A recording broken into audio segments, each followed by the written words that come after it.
They walked into the operating room believing they'd wake up to another tomorrow. But for these Hollywood legends, the lights that once adored them dimmed for the last time under the glare of surgical lamps. Behind fame's perfect smile hid fragile hearts, secret fears, and the cruel twist of fate no camera ever caught. These are the final acts of stars who sought healing yet met eternity instead. Number 1. John Ritter, the funny man who never got his last laugh. John Ritter spent his life making people laugh, and then in a single shocking night, the laughter stopped. On September 11, 2003, the 54-year-old actor collapsed suddenly on the set of his hit show 8 Simple Rules. One moment he was rehearsing lines, cracking jokes with the crew. The next, he was doubled over in pain, clutching his chest. Everyone thought he was having a heart attack. Paramedics rushed him across the street to Providence St. Joseph Medical Center in Burbank, the same hospital where he had been born. Inside the ER, doctors raced against time. They began prepping for emergency surgery, believing they could save him.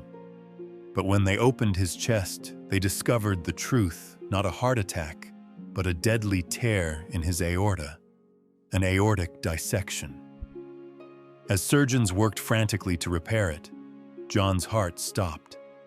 Despite every attempt to revive him, the man who had made millions laugh never woke up again. At 10:48 p.m., he was pronounced dead. The news hit America like a punch to the chest. Fans wept. Hollywood froze. How could someone so full of life be gone in hours? His wife, actress Amy Yazbek, stayed by his side through it all, shattered by the speed of fate. Later, an autopsy revealed the heartbreaking mistake. His condition had been misdiagnosed as a heart attack, costing precious minutes that could have saved him.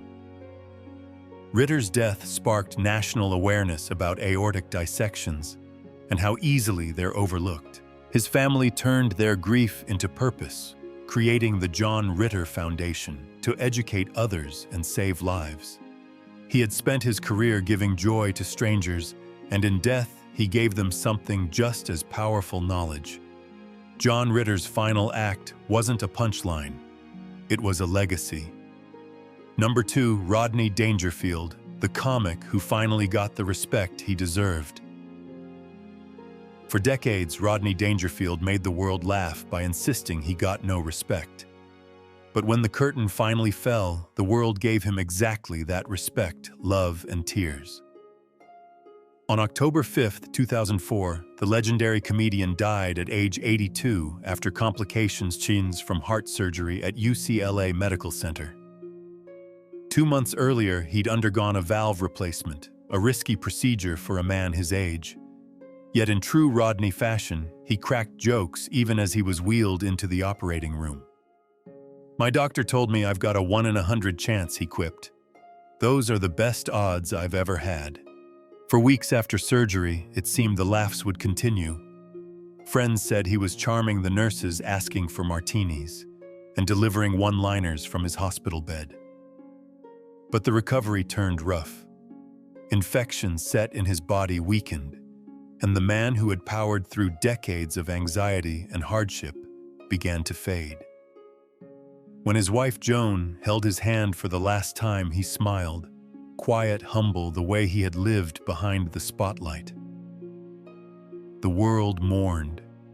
Comedians from every generation paid tribute, calling him a master of timing and truth. Johnny Carson had once said, "No one could make an audience laugh faster."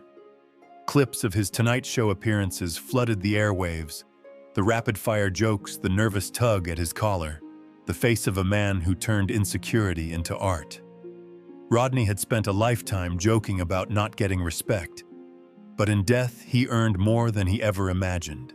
The lights dimmed, the laughter slowed, and for a rare moment the world was silent, paying respect to the man who made us laugh through our own pain. Number 3, Lucille Ball, the queen of comedy's final curtain call. Lucille Ball, the woman who made America laugh for decades, met an ending no script could have written. On the morning of April 26, 1989, she was rushed to Cedars-Sinai Hospital in Los Angeles after sudden stabbing chest pain. Just 8 days earlier, the 77-year-old icon had undergone major heart surgery to repair a torn aorta and replace a failing valve. The operation was declared a success, and fans across the nation breathed a sigh of relief. But inside her chest, the artery that doctors had fought so hard to mend was silently unraveling. As alarms blared and nurses rushed to her bedside, Lucille's once brilliant heart began to fail. The woman who had turned chaos into comedy on I Love Lucy now lay motionless, fighting for her life. At 4:47 a.m., the monitors flatlined. America's Queen of Laughter was gone. Within hours, TV networks broke into programming to announce the news. Crowds gathered outside the hospital, some crying, others clutching flowers, unable to believe that the woman who had filled their homes with joy had taken her final bow. For years, Lucille had lived with a weak heart, but refused to slow down. Work was her lifeblood. Applause was her oxygen. "I'd rather burn out than fade away," she once said. Fate granted her wish, though not the way she imagined. Her final moments were dramatic, unforgettable, just like the characters she played. After her death, doctors spoke about the dangers of aortic aneurysms in the elderly, using her case as a cautionary tale. Number 4. Steve McQueen, the king of cool's last ride. Steve McQueen, Hollywood's ultimate rebel, the man who outran cops, Nazis, and time itself couldn't escape the one enemy that moves silently: cancer. On the morning of November 7, 1980, in a small hospital in Ciudad Juarez, Mexico, the king of cool took his final breath. Just hours earlier, surgeons had removed massive tumors from his neck and abdomen, a desperate attempt to buy him more time. The anesthesia faded, his pulse weakened, and before dawn, the star who had defined toughness slipped away. Months before, McQueen had learned that his mesothelioma, a rare aggressive cancer caused by asbestos exposure, was terminal. American doctors refused surgery, calling it too risky. But Steve was never one to play by the rules. He crossed the border chasing hope, trusting unapproved treatments and underground medicine. To his wife Barbara, he joked, "If I die, at least I went down fighting." When the news broke, Hollywood froze. The man who had roared through bullet, escaped Nazi camps in The Great Escape, and defined the American anti-hero was gone at just 50. Fans refused to believe it.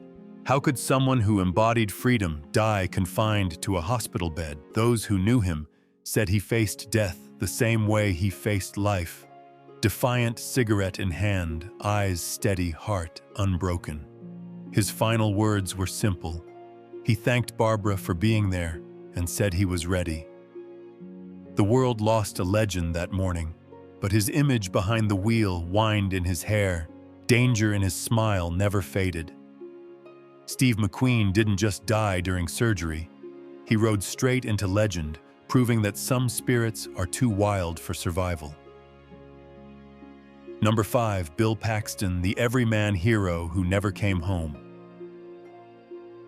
Bill Paxton had survived tornadoes, vampires, and even an alien queen on screen, but in real life it was a quiet complication that took him down. On February 25, 2017, the beloved actor behind Titanic, Twister, and Aliens died unexpectedly after what was supposed to be a routine heart surgery. 11 days earlier, the 61-year-old had undergone an operation at Cedars-Sinai Medical Center in Los Angeles to replace a damaged valve and repair an aortic aneurysm. Doctors said the surgery went well. Friends said he was in good spirits. The world thought Bill was on the mend. But deep inside, trouble was brewing. Small blood clots began to form, invisible, deadly. One of them broke free and reached his brain, triggering a massive stroke. Despite desperate efforts, Bill never regained consciousness. Surrounded by his family, he slipped away quietly, leaving Hollywood stunned and heartbroken. Paxton had always faced life with optimism. He told friends he wanted the surgery so he could keep making movies and spend more time with his kids. To his colleagues, he was more than an actor. He was the soul of every set, a man whose kindness made everyone feel like family. James Cameron called him one of the most genuine souls I ever knew. In the months that followed, his family filed a wrongful death lawsuit, claiming negligence during the procedure, a painful echo of the uncertainty that surrounded his final hours. Yet beyond the legal battles, fans remembered the man who made heroism human, brave, flawed, endlessly curious. Number 6, Heather O'Rourke, the angel-faced child star taken too soon. Heather O'Rourke had a smile that could light up a room or haunt a generation. At just 12 years old, she had already become a Hollywood legend thanks to her chilling line in Poltergeist. "They're here." But on February 1, 1988, the little girl who saw ghosts on screen became the center of a real-life tragedy. That morning, Heather collapsed at her San Diego home, pale and struggling to breathe. Her mother called for help, and paramedics raced her to the hospital. On the way, her heart stopped. Doctors revived her barely. At the hospital, surgeons discovered a nightmare. Her intestine had ruptured due to a congenital blockage that had gone undiagnosed. For years, she'd been treated for Crohn's disease, a tragic mistake. They rushed her into emergency surgery, fighting to repair the damage and stop the infection spreading through her tiny body. But her heart, already weak from shock, gave out again. By afternoon, Heather O'Rourke was gone. The news hit Hollywood like an earthquake. Just a year earlier, she'd been smiling on talk shows promoting the next Poltergeist movie. Fans and co-stars couldn't believe it. How could someone so full of life vanish so suddenly? Her death fueled rumors of the Poltergeist curse, a chilling coincidence that other cast members had died mysteriously. But behind the headlines was something even more heartbreaking: a child failed by medicine, not magic. An autopsy revealed the truth. A simple diagnostic error had cost her life. Her death led to national discussions about pediatric care and misdiagnosis. At her funeral, her coffin was draped in pink roses, her favorite flower. Hollywood lost more than a star that day. It lost a spark of innocence, a reminder that even the brightest light can be extinguished in a heartbeat. Number 7. Jeff Chandler, the Hollywood hero brought down by a surgeon's blade. Jeff Chandler was the kind of star Hollywood was built on: tall, silver-haired, and impossibly cool. On screen, he played warriors, lovers, and legends. Off-screen, he was the picture of strength. But on June 17, 1961, the leading man met a fate more tragic than any role he'd ever played. At just 42, Jeff Chandler died following what was supposed to be a routine spinal surgery at a hospital in Culver City, California. He'd gone in to fix a slipped disc that had been tormenting him for months. The procedure was simple, doctors said. He'd be back on his feet in no time. They were wrong. During the operation, an artery was accidentally severed, a fatal mistake that caused massive internal bleeding. Surgeons fought to save him, operating twice more in desperate attempts to stop the hemorrhage. Friends and colleagues waited anxiously at the hospital, hoping for a miracle. But after 3 agonizing days, Chandler's heart, the same heart that had carried him through war and fame, could fight no longer. When news of his death broke, Hollywood was stunned. Chandler had been one of Universal's biggest stars, even earning an Oscar nomination for Broken Arrow. Fans admired his quiet dignity and old-fashioned charm, while co-stars praised his kindness and professionalism. Behind the glamour, he had been a devoted father and a true gentleman, the rare kind of man whose decency matched his looks. Later reports confirmed the tragic truth: the surgical error had gone unnoticed until it was too late. His death became a wake-up call for hospitals nationwide, sparking changes in surgical oversight and patient safety. Number 8. Jeanette MacDonald, the silver voice silenced before dawn. Jeanette MacDonald was Hollywood's golden songbird, elegance wrapped in melody, grace made human. Her crystalline soprano had carried audiences through the 1930s, her face forever paired with the romantic duets of Nelson Eddy. But on the night of January 14th, 1965, her final performance played out not on a stage, but in an operating room. At 61, Jeanette was rushed to Houston Methodist Hospital after suffering crushing chest pain and shortness of breath. Doctors quickly diagnosed a failing mitral valve. Her heart was literally breaking. Her husband, actor Gene Raymond, held her hand as surgeons prepared for the risky procedure. In those days, open-heart surgery was still in its infancy, dangerous, experimental, and uncertain. As the hours ticked by, doctors worked tirelessly to repair the damaged valve. But Jeanette's heart, fragile from years of illness, began to give out. Just before dawn, the monitors went silent. The voice that had enchanted the world was gone. When the news broke, it felt like the end of an era. Across America, fans wept. Radio stations replayed her duets from Maytime and Rosemary songs that had once defined romance itself. Flowers poured into theaters where her films still flickered in black and white. Even in death, Jeanette MacDonald's grace remained untouchable. Doctors later reflected that had she lived just a few decades later, the surgery might have saved her.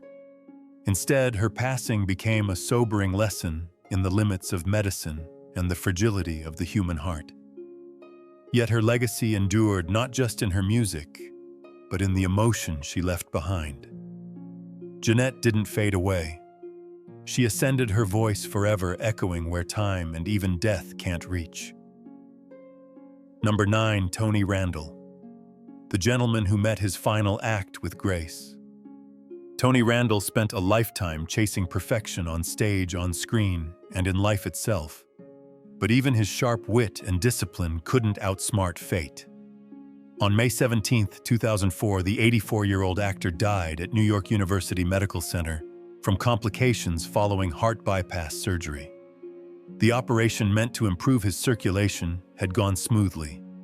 But in the weeks that followed, pneumonia crept in silent, relentless, and Tony's body, already frail from age, couldn't fight it off. To millions, he would always be Felix Unger from The Odd Couple, the neurotic neat freak who demanded order in a messy world.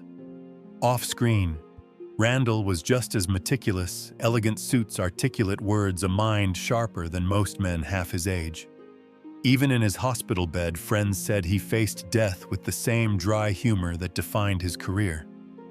If you live long enough, he once joked, you get to watch everyone you love die first. That's life's final joke. When the pneumonia worsened, nurses said he never complained. He simply smiled and thanked them for their kindness. To the end, he was a class act. After his passing, Broadway dimmed its lights and tributes poured in from actors, comedians, and playwrights who had admired his brilliance. He had spent his later years founding the National Actors Theater in New York, determined to keep classical theater alive in the age of television. Tony Randall's death came not with chaos, but with quiet dignity, a fitting finale for a man who believed in grace, laughter, and the art of doing everything just right. The stage may have gone dark, but his voice, that precise musical rhythm, still echoes wherever true performers chase perfection. Number 10. Joan Rivers, the woman who never lost her voice until fate took it away. Joan Rivers lived louder, funnier, and bolder than anyone else in Hollywood. But on the morning of August 28, 2014, the woman whose voice had cut through decades of taboos fell silent forever.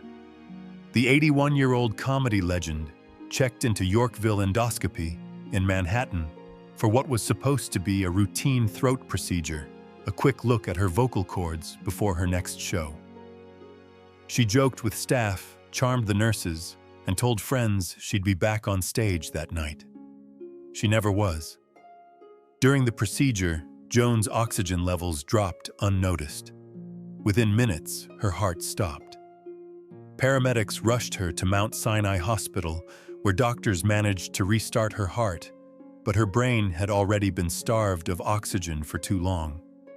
For days, her daughter Melissa stayed by her side, praying for a miracle. On September 4th, the queen of sharp-tongued comedy was pronounced dead. The tragedy sent shockwaves across the entertainment world. Just the night before, she had been performing Fierce, Fearless, Unstoppable. Fans couldn't believe that a minor procedure had silenced one of comedy's loudest voices. Investigations later revealed multiple mistakes, poor monitoring, an unauthorized biopsy, and a deadly lapse of attention. Her death sparked outrage and reform across clinics nationwide. But Joan's legacy was never about how she died. It was how she lived. She broke every rule, opened every door, and taught a generation of women that being funny meant being fearless. Even in her final moments, she was doing what she loved, fighting for her voice. And though that voice is gone, its echo still roars brutally, honest, brilliantly funny, and utterly unforgettable. Number 11. James Avery, the father figure who taught a generation about strength and love. James Avery wasn't just a TV dad, he was the dad. To millions who grew up watching The Fresh Prince of Bel-Air, he was the booming voice of reason, the warm heart that held a chaotic family together. But on December 31st, 2013, that voice went silent forever. The 68-year-old actor died at Glendale Adventist Medical Center in California after complications from open-heart surgery. The operation had gone well, doctors said. He was recovering. Then came the infection, sudden, merciless. Within days, his organs began to fail. By New Year's Eve, the man who had guided generations with wisdom and love was gone. His wife Barbara held his hand as he took his last breath. She later said he was calm. Even at the end, he carried himself with dignity, the same quiet strength that made him unforgettable on screen. When the news broke, the internet filled with grief. Fans posted quotes from his famous scenes, the fatherly lectures, the hugs, the tears. Will Smith, his on-screen nephew, wrote that he'd lost a second father. Before fame, Avery had served in the U.S. Navy during Vietnam, later becoming a classically trained actor with a deep love for Shakespeare and the arts. Off-camera, he mentored young performers and championed arts education. His colleagues remembered him as a giant, not just in stature, but in spirit. James Avery's death was a cruel irony. The man who embodied stability and strength was undone by the fragility of the human body. Number 12, Richard Harris, the rebel who faced his final curtain with a grin. Richard Harris was never just an actor, he was a force of nature. The Irish-born star who roared through Camelot survived A Man Called Horse, and later enchanted a new generation as Dumbledore in Harry Potter lived every day like a man on fire. But on October 25, 2002, that fire dimmed for the last time. At 72, Harris died at University College Hospital in London after complications from surgery tied to Hodgkin's lymphoma. What began as a simple chest infection spiraled into something far more dangerous. Doctors operated to relieve his pain and restore his breathing, and at first he joked with nurses asking for a pint of Guinness and swearing he'd walk out on his own 2 feet. "The only way I'm leaving this place," he laughed, "is feet first." Days later, his prophecy came true. The infection spread, his body weakened, and the man who had once conquered Hollywood slipped into unconsciousness. His 2 sons were by his side as he took his final breath. When news broke, fans around the world mourned. For decades, Harris had been the wild heart of cinema, brilliant, unpredictable, and fearless. He'd battled his own demons from hard drinking to heartbreak, and somehow turned them into raw, electric performances. Even illness couldn't tame him. Those who knew him said he faced death the way he faced life, defiant, mischievous, unafraid. His funeral in London drew legends, friends, and fans who remembered the man who lived loudly and loved deeply. Richard Harris didn't just act, he burned. And when the lights finally went out, he left behind not silence, but thunder, the echo of a rebel who refused to go quietly. Number 13, Christopher Reeve, the man who proved heroes don't need to fly. Christopher Reeve was the very image of a hero, broad smile, bright eyes, and a cape that made the world believe a man could fly. But the truest part of his story began after the cape came off. On October 10, 2004, at just 52, the man who had embodied Superman died at Northern Westchester Hospital in New York after suffering cardiac arrest while recovering from surgery. It was supposed to be routine, a simple procedure to close a wound caused by years of paralysis. But infection struck fast. Within hours, sepsis spread through his body, and even Superman's heart couldn't fight it.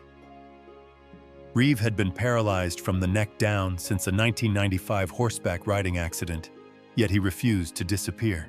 Instead, he transformed tragedy into purpose, becoming the voice and face of hope for millions living with disabilities. Through surgeries, infections, and endless pain, he continued to direct films, give speeches, and push for medical breakthroughs. A hero, he once said, is an ordinary person who finds the strength to persevere in spite of overwhelming obstacles. That was Reeve, courageous, relentless, deeply human. His wife Dana never left his side, guiding him through every moment of pain and triumph. When his heart finally stopped, she held his hand, whispering love into the silence. News of his death broke hearts worldwide. Tributes poured in from presidents, actors, scientists, all honoring the man who redefined heroism. Christopher Reeve may have lost the ability to walk, but he never stopped rising. Even in death, he reminded the world that strength isn't about muscle or flight, it's about spirit. And his still soars. Number 14, Farrah Fawcett, the angel who faced her final battle with fire. Farrah Fawcett was the face of the 1970s, a halo of golden hair, a smile that could stop time, and a spirit that burned brighter than the California sun. But on June 25, 2009, that light faded. The 62-year-old actress died at St. John's Health Center in Santa Monica after a long, brutal fight with cancer, a battle she waged in front of the whole world. Diagnosed with anal cancer in 2006, Farrah refused to fade quietly. She traveled to Germany for experimental surgeries, hoping for one last miracle. Each time doctors removed tumors, the cancer came back stronger. The repeated operations drained her body, but not her will. In her final days as doctors performed yet another surgery to control internal bleeding, her body simply couldn't fight anymore. Her longtime love, Ryan O'Neal, was by her side as she took her last breath. She was radiant, he said, even at the end. That same day, Michael Jackson's sudden death would dominate the headlines, but Farrah's passing struck a deeper, quieter chord. To millions, she was more than a poster on a bedroom wall. She was courage personified. From her breakout role in Charlie's Angels to her searing performance in The Burning Bed, Farrah had transformed from beauty icon to serious artist, and finally into a symbol of strength. Even as cancer consumed her body, she filmed her journey in the Raw documentary, Farrah's Story, Turning Pain into Purpose. She didn't hide her fear or her scars. She faced them head-on, showing the world what bravery truly looked like. Farrah Fawcett's beauty may have been her fame, but her courage was her legacy. And though the angel's body fell, her fire still burns. Number 15. Eddie Fisher, the crooner whose final song ended in silence. Eddie Fisher had once been the voice of America's love songs, smooth, romantic, and unforgettable. In the 1950s, His golden voice filled radios, his charm filled concert halls, and his name filled headlines. But on the evening of September 22nd, 2010, the music stopped. The 82-year-old singer died at UCLA Medical Center after complications from hip surgery, a procedure that was supposed to be simple, routine, safe.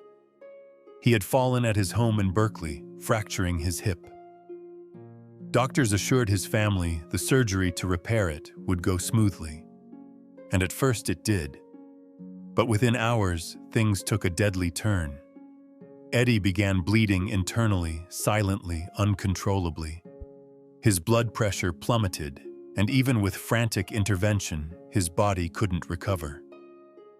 Surrounded by family, the man who once serenaded millions slipped away quietly into the night. To the world, Eddie Fisher was more than a singer, he was a story. His career had soared with hits like "Oh, My Papa" and "Wish You Were Here," only to crash under the weight of scandal when he left America's sweetheart, Debbie Reynolds, for Elizabeth Taylor. Fame had made him a legend. Love had made him infamous. But through it all, his voice never lost its magic. In his final years, Eddie lived simply performing, occasionally reflecting on a life that had burned bright and fast. His daughter Carrie Fisher said his passing was sudden, but not surprising, a peaceful ending to a turbulent life. His death was a reminder that even the strongest hearts and the sweetest voices are still bound by time. The crooner who once sang of love and heartbreak met his final encore in silence, leaving behind melodies that time can't erase.